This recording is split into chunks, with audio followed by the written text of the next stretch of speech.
ये फैलाया गया है कि भाई 40 से ऊपर जब आपकी एज हो जाए तो आपको मेमोग्राम करते रहना चाहिए, हर 6 महीने में एक बार, हर साल में एक बार।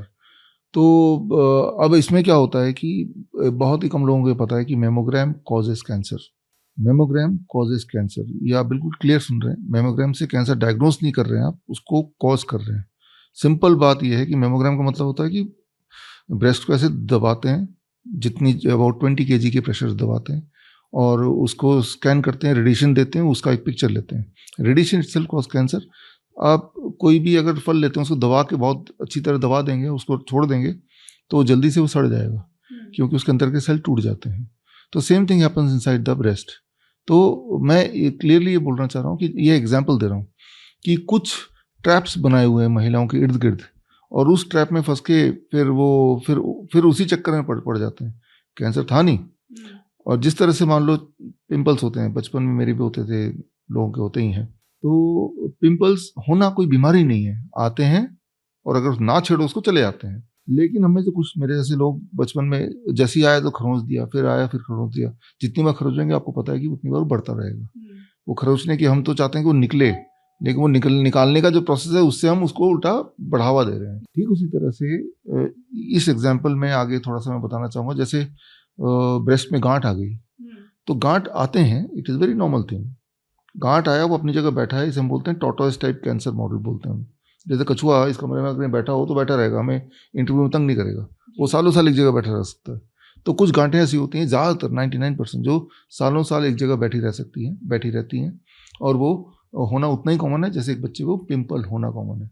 लेकिन उसको डायग्नोसिस के बहाने जब मेमोग्राम करेंगे, प्रेस करेंगे, बायोप्सी के मारे उसको जब खरोचेंगे, देन इट स्प्रेड्स। तो जैसे मैंने एक छोटी सी टिप दी, the first tip can be don't ever go for mammogram, don't ever go for biopsy. ये किस सिचुएशन में ये ट्रीटमेंट, अगर कैंसर की बात करें तो किस सिचुएशन में इसको लेने की ज़रूरत पड़ती है? किसी भी सिचुएशन में नहीं, यही तो इंटरेस्टिंग बात है। हाँ।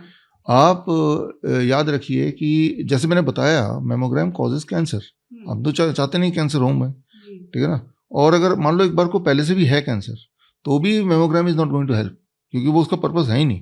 देखिए ये तो जो मैं बता रहा हूँ ये लाइव हर जगह जाएगा, है ना। तो मैं तो ये भी चैलेंज कर रहा हूँ, जो लोग बोलते हैं, जो डॉक्टर आपको बोलता है कि मेमोग्राम कराओ, तो आप मेरी किताब पढ़िए, rabbit tortoise model for cancer cure, मेरे वेबसाइट में फ्री डाउनलोड है bishrup.com में। तो आपको एविडेंस दिख जाएंगे, पूरे दुनिया के जो एविडेंसेस मैंने इकट्ठे करके डाल दिए हैं। तो सबसे इंपॉर्टेंट बात है कि आपको अवेयरनेस होनी चाहिए कि भाई जो गलतफहमियां फैलाई जा रही हैं वो एक ट्रैप्स हैं, है ना। मान लो आप एक दुश्मन के इलाके में गए, जंगल में लड़ाई चल रही है बंदूकों से, तो वो दुश्मन क्या करता है, ट्रैप लगा जाता है ना, कि आपके पैर पड़े और धमाका हो जाए, अपने आप ही मर जाए, उनको कुछ करना ना पड़े। वैसे ही ना आपके आसपास कुछ मेडिकल इंडस्ट्री के ट्रैप्स हैं। पहला ट्रैप मैंने आपको बताया, मेमोग्राम नहीं कराना है, किसी भी कीमत पे नहीं कराना है, किसी भी कीमत में नहीं कराना। जो असली कैंसर है, मैंने देखा जो हमारे 20 हॉस्पिटल्स हैं उसमें 20% पेशेंट कैंसर वाले आते हैं। जो असली कैंसर वो बनता ही तब है जब उसको छेड़ते हैं हम, मेमोग्राम से छेड़ें, बायोप्सी से छेड़ें, एफएनएसी से छेड़ें, पेट स्कैन से छेड़ें। ये सारे टूल्स हैं कैंसर को बनाने के, राइट। तो रेयरली कभी ऐसा होगा कि इसके बिना कोई कैंसर हो गया हो, खासतौर पर ब्रेस्ट कैंसर। बड़ी से बड़ी बीमारी का आसान से आसान इलाज घर बैठे ही हो सकता है। अधिक जानकारी के लिए कांटेक्ट करें नियरेस्ट डॉक्टर BRC clinic@home।